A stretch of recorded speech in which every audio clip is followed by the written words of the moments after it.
السلام عليكم ورحمة الله وبركاته. جرجرتو البريكية.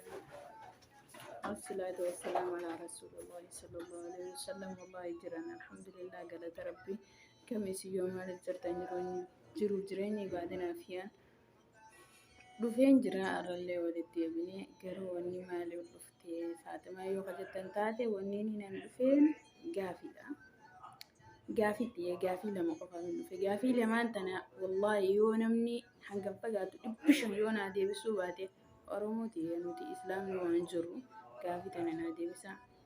Nabiyyiin aadamitti aanee addunyaa tana irratti ergame eenyudha?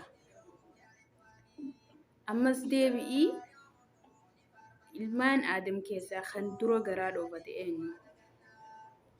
Deebi'ii karaa salaatatti as deebina. Salaata kana keessatti amma masalan salaata rakkaa afur keessatti jechuudha.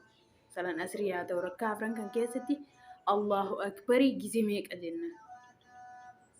Hordoftootaa fi daawwattoota keenya gaafii tana dirqama naa deebisuu qabdan. Namnis isinirraa baraa, anis isinirraa hin baraa. Gaafii feetan na gaafachuu dandeessan. YouTube kiyya asumaan TikTokii jala isinii jira. Achumaan seentanii like, share, subscribe naaf godhuu ni dandeessani. Hedduun isin jaaladha. Hedduun isinis kabaja akka isin like share gootanii gartee wal biraan geessanii hawwiitti jaggalmaan naa geessanii fedha.